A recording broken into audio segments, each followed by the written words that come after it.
A long time ago in a galaxy far, far away, Nightwing promised Clark Kent that while he's off planet defending the people of Warworld, he would look after his son Jonathan, a teenager who's in the process of filling in his father's shoes as Superman.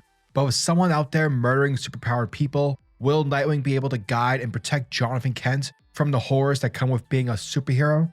When it comes to the current run of Nightwing, Tom Taylor and Bruno Redondo have proven themselves as forces to be reckoned with. Thus, the same can be said here with Superman Son of Kal-El, issue number 9. From the action-packed beginning to John's moment of failure, to the emotional bonding between both Dick and John, Taylor's writing manages to nail every single plot beat within this issue. Now, when it comes to comics, generally most crossovers are explosive and they deal with major story changes. But Tom Taylor, crossing over his two biggest ongoings, has taken a different route, which is also the most interesting aspect to this crossover, because it doesn't really have the traditional superhero crossover ending. Nothing extreme or universe bending actually happens. Rather, what happens is the progression of character, a progression between Dick and John. Though there's action put on display in the comic, the issue's story mostly focuses on the unique bond between Dick Grayson and John Kent. Very similar yet distinct personalities and approaches towards crime fighting suggest that these two would make a perfect team, yet it's the intimate scenes that Taylor writes for them is where their friendship shines the brightest, bonding over similar experiences of growing up with famous dads whilst reflecting on the emotional toll of fighting crime. And I just love the way that Taylor positions Dick as this sort of big brother to John. It's fantastic, and it never comes off like Dick is some boring, who goes by the book, substitute teacher. Basically, he's using his identity as Dick Grayson in order to help and mend Jonathan. Therefore, because Taylor is helming both series, and is handling both characters, it's probably safe to assume that the man has larger plans for Superman and Nightwing going forward. The art by Redondo and Lucas is utterly fantastic. Seeing multiple Nightwings in action is so fucking dope, as it's able to give the page and the panels a life of their own. Plus, Adriano Lucas is simply the perfect pairing for Redondo, because the two bring their lively noir style to Superman. Like, yeah, who's honestly gonna complain? Everyone and their mothers loves the art style for the current run on Nightwing. The credits page is an excellent example of the color that Adriano Lucas is bringing. I love the lighting effect that he creates, as it feels like you're looking up into the sky. Plus, you can see a vast difference in skylines between Bludhaven and Metropolis. Metropolis being, of course, brighter and much more inviting, while Bludhaven is darker and shitty, thereby giving each city its own identity and vibe. Plus, the colors add to the sleekness with an almost neon palette of bright blues and reds. A perfect combo for any book that features both a Superman and or a Batman character. Overall, Superman and Nightwing fans alike will love this team up, and likely be clamoring for more team ups afterwards. There's plenty of incredible action, great dialogue, and there is so much emotion on every single page. Redondo continues to be one of the best pencilers working in the industry today, and Adriano Lucas's colors are spectacular, and Tom Taylor is DC's current golden boy. Basically, this is a stellar issue from start to finish. Superman Son of Kal-El, issue number 9, gets a sexy 9.5 out of 10.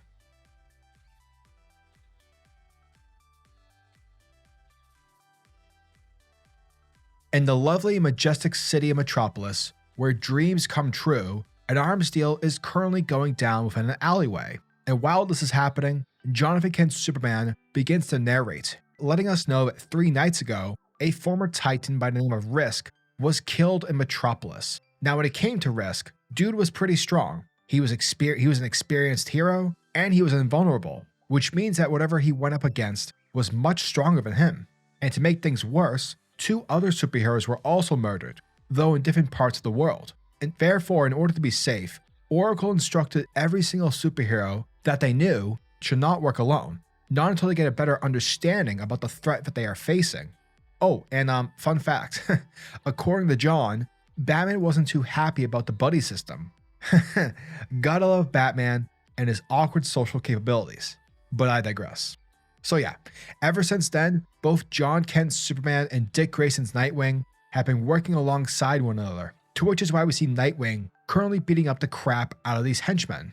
Now, picking back up with Superman's narration, he's letting us know that they tracked the people who killed Risk over to Lex Luthor's building, and ever since then, Nightwing has been disrupting LexCorp's shadier dealings, while the Truth has been reporting on Nightwing's solo activities, because both parties are trying to pinpoint the murderers who have been killing superheroes to come after Nightwing and to show their faces, essentially creating a trap. And luckily tonight, Nightwing is finally able to get their attention, as we see the arrival of the 3 post-humans who murdered Risk in Nightwing issue number 89. Now, the ringleader of the trio introduces himself and his people as the Rising, whilst informing our hero that he can't escape on what's to come. But Nightwing doesn't care, because these 3 have killed heroes. Therefore, justice is underway. Thus, he uses his grappling hook to bring himself up to the rooftop in order to confront the metahumans. However, since these guys are super strong, Nightwing doesn't stand a chance, as they immediately throw Nightwing off the roof. But this was to be expected. Therefore, it's why Nightwing decided not to confront the villains all by himself. For it's why Dick Grayson, the everlasting boy wonder, called upon a friend for help. And boom, John Kent's Superman shows up just in the nick of time, and while Nightwing floats safely down towards the Metropolis streets via his wingsuit, Superman is able to kick some ass and take some names. Meanwhile in Gamora, we have President Bendix, who's controlling the ringleader along with the 2 other soldiers. And it's here where Bendix asks his soldier as to what Superman is doing here, and the soldier lets Bendix know that their satellite tracked him leaving the country about an hour ago. But it turns out that Superman faked his disappearance in order to trick them into revealing themselves in front of Nightwing. Rather than orbiting the globe, he kept flying above Metropolis over and over. Meanwhile, as Nightwing glides through the air, he catches his baton mid-air, which helps him to grapple his way back to the rooftop. And yeah, he's just basically chilling in the background, while John deals with the villains, without having to break a sweat. Now, because this guy's clearly intelligent, sarcasm, the ringleader literally headbutts Superman, but the impact the dude feels immediately causes him to fall back, whilst he's bleeding from his nose, and is probably dealing with a concussion. But it's in this moment where the other 2 post-humans dip out of the fight, and while Nightwing is able to tag one of the escapees, John watches them flee towards LexCorp, and by using his X-ray vision, watches as they escape via a secret elevator that's going down an underground complex. But once they reach a certain point, it's revealed that the area is covered in lead. Therefore, Superman is unable to scan any further. From there, Superman and Nightwing turn their attention to the ringleader. However, as they begin to interrogate him, we see President Bendix on the other end panicking, because right now his ringleader is in Superman's hands, and because so, that's a liability. And Bendix is not one to leave behind clues. Therefore, he orders his soldier to initiate the countdown to maximum blast, and from there he takes over speech control, thus speaking to Superman through the ringleader.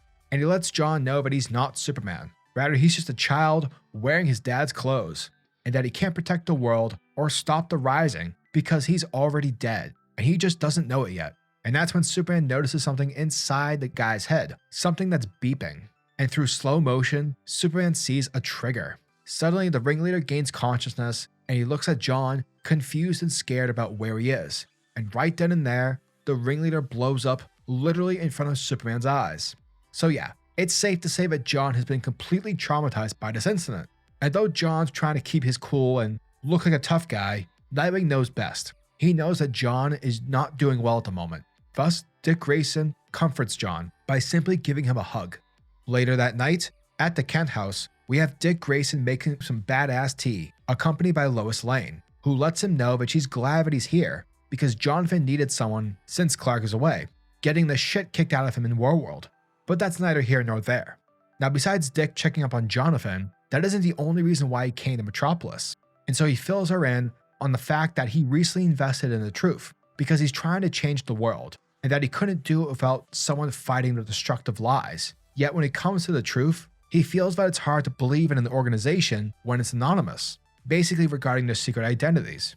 Therefore, he asks Lois to be the face of the truth, and that they can use someone like her. But he also lets her know that, she doesn't have to answer him immediately. Like, just take some time, girl. Think about it.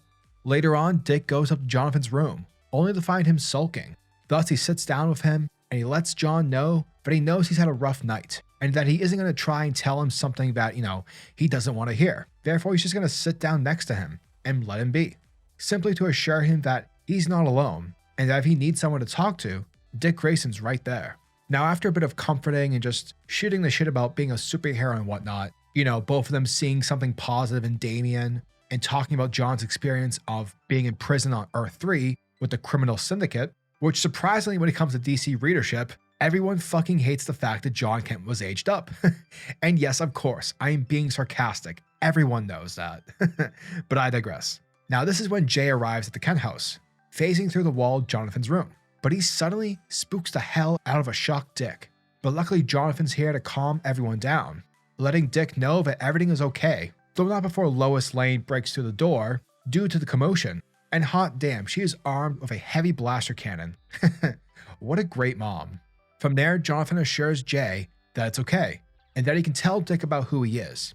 And so reluctantly, Jay lets Dick know that he's the editor of The Truth. He's Gossamer, his alias for The Truth. Jay then shows the group the footage that Gamora released tonight of a guy exploding in John's arm, essentially spreading false news, that the guy was a hero, and that Superman killed him.